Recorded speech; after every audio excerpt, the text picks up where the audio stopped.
Seguimos con el tema porque hace ya 15 años que se están haciendo las recaudaciones, es decir, que a los trabajadores se les descuenta de su salario una cuota mensual que será retribuida cuando se retire. Sin embargo, siempre surgen preguntas sobre este tema y para hacernos orientaciones sobre este tópico nos acompaña el licenciado Jeffrey Lizardo, quien es economista y especialista en sistema de seguridad social. Muy buenas tardes. Buenas tardes, Marian. Gracias por la invitación. Un placer para nosotros tenerlo aquí porque es un tema que genera muchas inquietudes, sobre todo que uno está laborando todos los meses y a veces cuando llega ese papelito que te dicen cuánto es el descuento, que tú dices, uy, yo hubiera necesitado este mes ese dinero. Sí.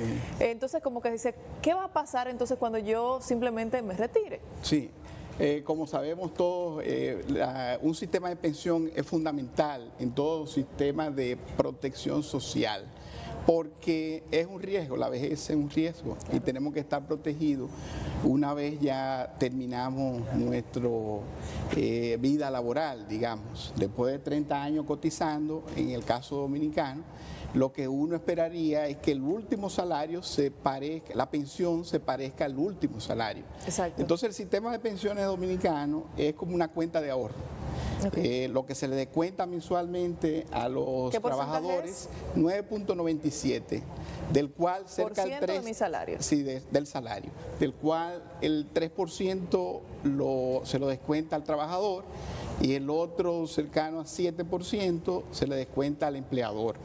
Y con eso, esos recursos van a las administradoras de fondos de pensiones, quienes se encargan de, digamos, manejar esos fondos para garantizar rendimiento en el tiempo y después con esos fondos, con el acúmulo en la cuenta de ahorro, entregarte las pensiones. Ahora, ¿qué es lo que está pasando? Que en Dominicana, las perspectivas que tenemos, estamos hablando de un sistema que todavía es joven, tiene 15 años, o sea que lo que comenzaron, o sea que está fresco todavía. Y la primera ola de cotizantes lo vamos a tener en 15 años adicional, porque como tenemos como cotizaciones mínimas el sistema 30 años, la primera ola va a ser en 15 años. Cuando llegue esa primera ola de pensionados, se van a sorprender de que sus niveles de pensión van a ser muy bajas. Se habla de 23% a 33% de su último salario. Ok, entonces vamos a ir a detenernos para explicarlo con peras y manzanas. Así es. Si una persona gana 10,000 pesos, actualmente le están descontando unos 900 y pico de pesos, ¿correcto? Exactamente. Entonces, cuando se retire, si no se retiró con esos 10,000, sino con unos 20, está aspirando a que de esos 20, no de esos 10 con que empezó, sino de los 20... Fácilmente termine con una pensión, si es de 20,000, de menos de 5,000 o 6,000 pesos. ¿Por qué un poquito más? Porque hay un fondo de solidaridad social. De total de las cotizaciones hay un 0.4% que va a un fondo de solidaridad social. Y eso es para esos empleados que no lograron completar el salario mínimo o la pensión mínima. Pero eso solamente va a beneficiar a aquellos que tengan bajos salarios.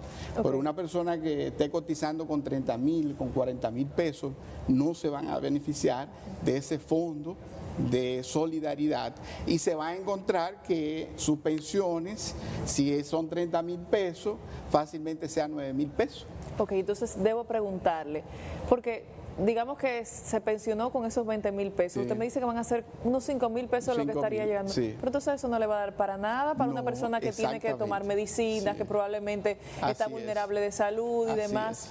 ¿Qué pasaría entonces? Trabajé toda mi vida, pero... Vamos a tener pensionados pobres y eso es lo que queremos evitar y por eso estamos advirtiendo a la población que yo creo que este es el momento de reformar lo que hicimos. Okay. Hay que mantener lo que funciona bien, pero creo que esta parte no funciona tan bien. Si a esto le sumamos que las administradoras de fondos de pensiones están haciendo muchas ganancias, mucho lucro a partir de este negocio. ¿Cómo se benefician ellos? Bueno, se benefician porque ellos tienen una comisión administrativa y tienen otros ingresos que se llama comisión complementaria.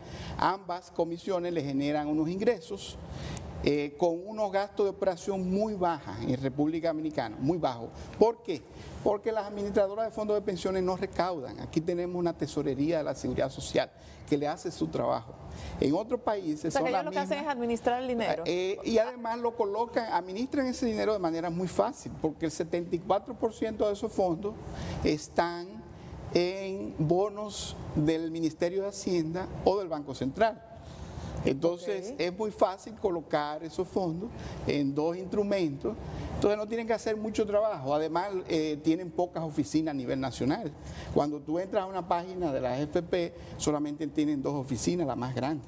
O sea que los gastos operativos, y eso es lo que resulta en una ganancia excesiva. El año pasado cerca de 4.700 millones de pesos, usted habló más o menos de 5.000, en los últimos años más de 30.000 millones de pesos.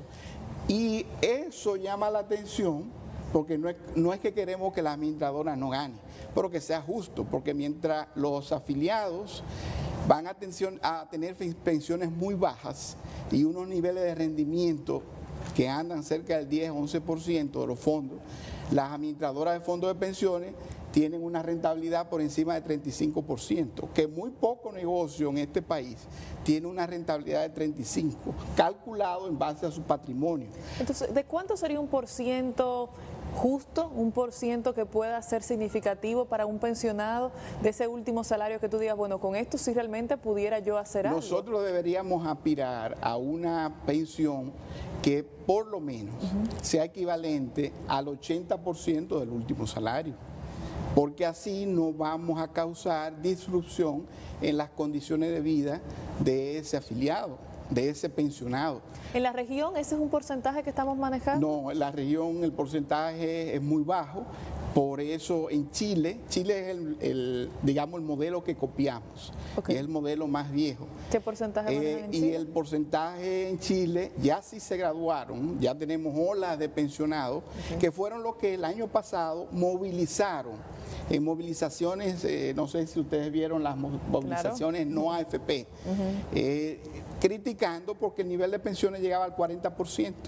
En Chile, donde las condiciones del mercado de trabajo son mucho mejores que en República Dominicana. Sí, el ingreso por cápita es mucho. Además, el porcentaje de cotización es mucho más alto. Nosotros cotizamos 8%, yo dije cerca de 10%, pero de ese 10%, solamente a las cuentas individuales del trabajador va el 8%.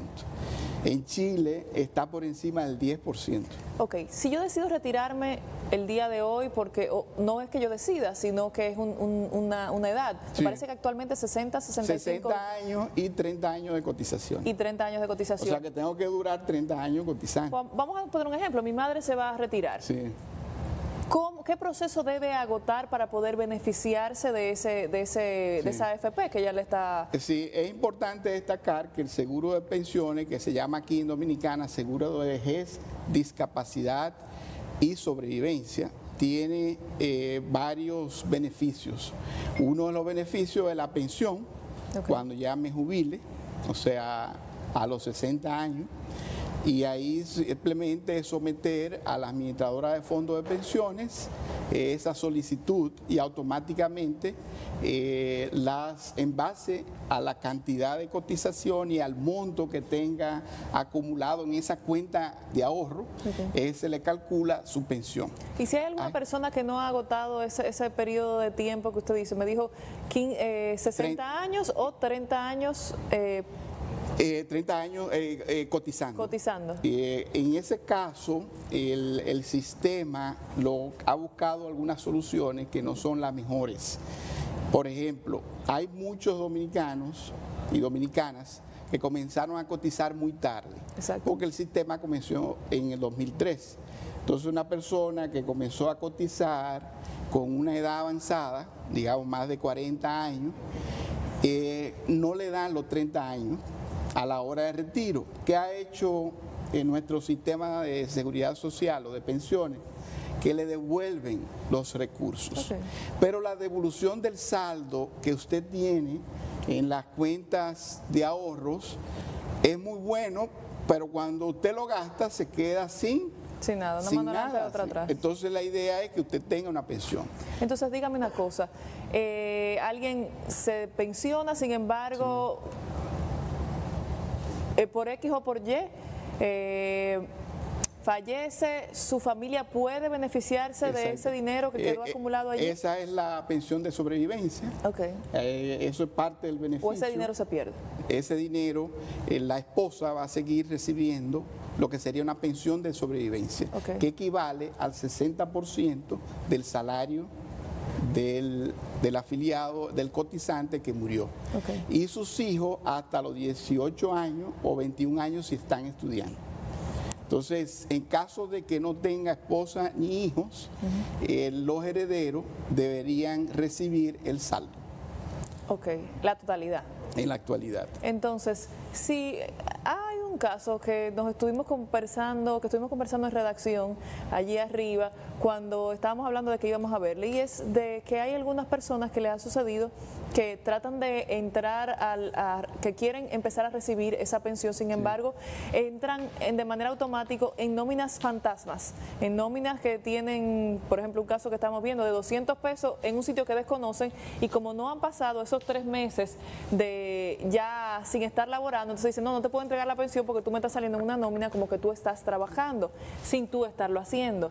¿Usted tiene conocimiento de que se están dando casos como este? Sí, para que se otorgue una pensión, tú tienes que cumplir los 60 años y el requisito de los 30 años cotizando. Ahora bien, cuando la solicita ya no puede estar en una nómina. Exacto. Entonces, si sigue en una nómina, lo que tiene que hacer es dirigirse a la DIDA, a la Dirección de Información y Defensa de los Afiliados, para que identifique cuál es la situación, pero no puede estar en una nómina. Ahora, el tema de la nómina fantasma es un tema que se hace para algunas personas tener seguro de salud. Porque nosotros en realidad en este sistema de pensiones, de seguridad social, privilegiamos la salud y no olvidamos que algún día nos vamos a pensionar. Entonces, cuando estamos cotizando con salarios muy bajitos para tener el seguro de salud, vamos a tener muy poco dinero para poder pensionarnos. Entiendo. Entonces eso hace un daño importante al sistema de seguridad social. La Tesorería de Seguridad Social debería estar monitoreando, inspeccionando en ese sentido, y hay que darle más fortaleza a la tesorería. Es parte, digamos, de la reforma. La tesorería debe ser parecida, equivalente a la DGI, a impuestos, tener los mismos niveles, de manera tal que si un empleador está violando y no está cotizando, y debo decir que hay muchos empleadores, incluyendo gobierno y privado, que no están cotizando a este sistema. Entonces es una violación a la ley 8701, sobre todo en el gobierno, los ayuntamientos. Hay muchos ayuntamientos grandes y pequeños que no están cotizando a la seguridad social. Interesante, qué interesante. Y eso afecta el nivel de protección social de los trabajadores. Y esos trabajadores deberían solicitar a la DIDA, acercarse a la DIDA y hacer que el empleador pague.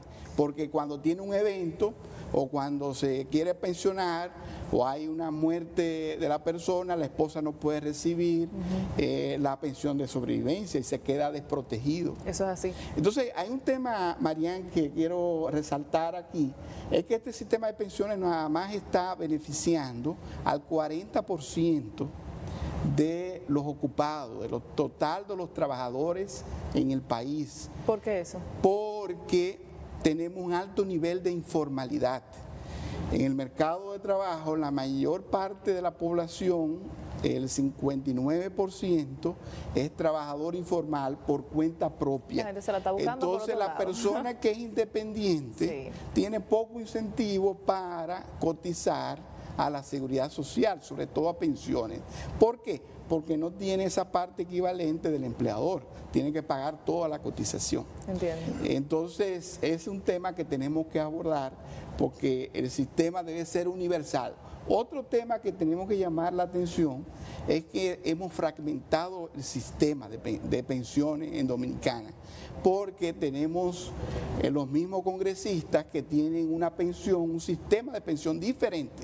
Eso le quería Después preguntar. que ellos votaron la ley en el 2001, en el 2005 promulgaron, o sea, votaron otra ley para crear su propio instituto previsional. Y deberíamos ser como todos iguales, ¿verdad? Exactamente. Que sí. ¿Con qué porcentaje se pensionan los legisladores? Bueno, lo bueno del caso es que el requisito que ellos tienen son cumplir 2 legislaturas, que son 8 años. 8 años, versus nosotros que debemos cumplir 30. Correcto. Cumplir 60 años igual. Ok.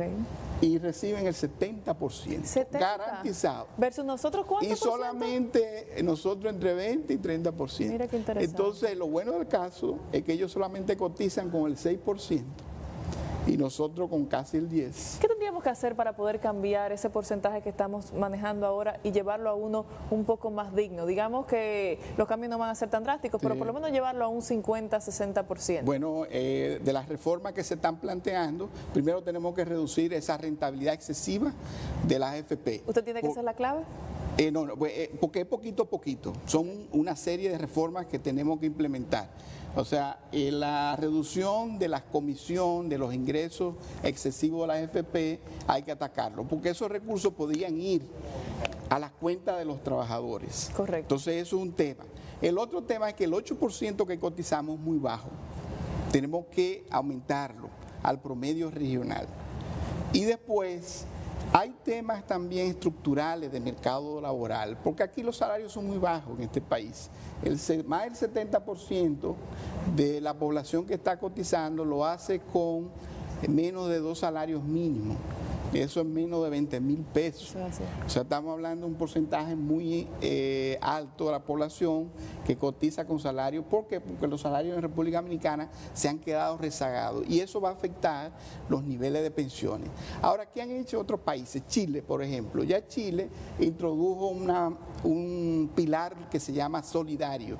O sea, ya hay una pensión mínima básica para toda la población, cotice o no cotice.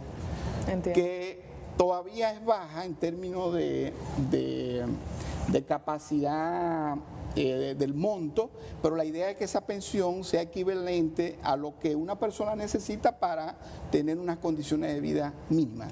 Entonces eso es fundamental. Yo creo que lo importante de esto ahora es llamar la atención que este sistema que tenemos tiene serias deficiencias y no podemos esperar 15 años más para que cuando la gente venga y se dé cuenta empecemos a movilizarnos en la calle. Pero ya va a haber toda una generación afectada. Una generación afectada. Este es el momento para abordar el tema de pensiones, que es crítico.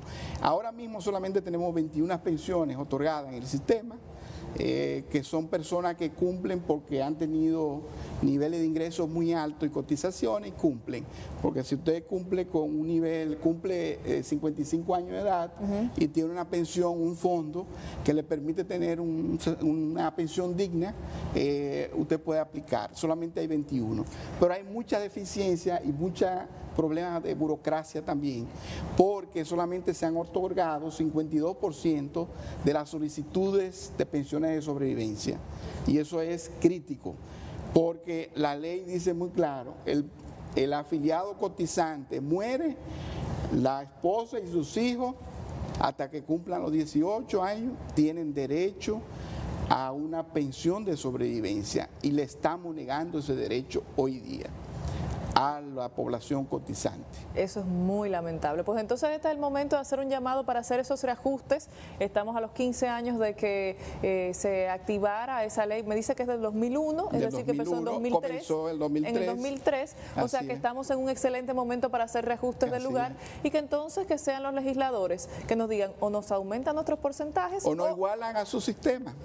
Bueno, pero está bien, quizás o se bajan ellos o nos suben nosotros, pero algo hay que hacer. ¿Qué usted cree? Así es. Yo estoy de acuerdo, yo estoy de acuerdo. Pues esto es un momento para reactivar este tema y aprovechar, porque no debemos esperar entonces a los 30 años para empezar a abordarlo. Darle las gracias al licenciado Jeffrey Lizardo, economista, por hacernos todas estas aclaraciones y abordar este tema con tanta profesionalidad, pero tan llano para que todos en sus casas puedan entenderlo. Muchísimas gracias.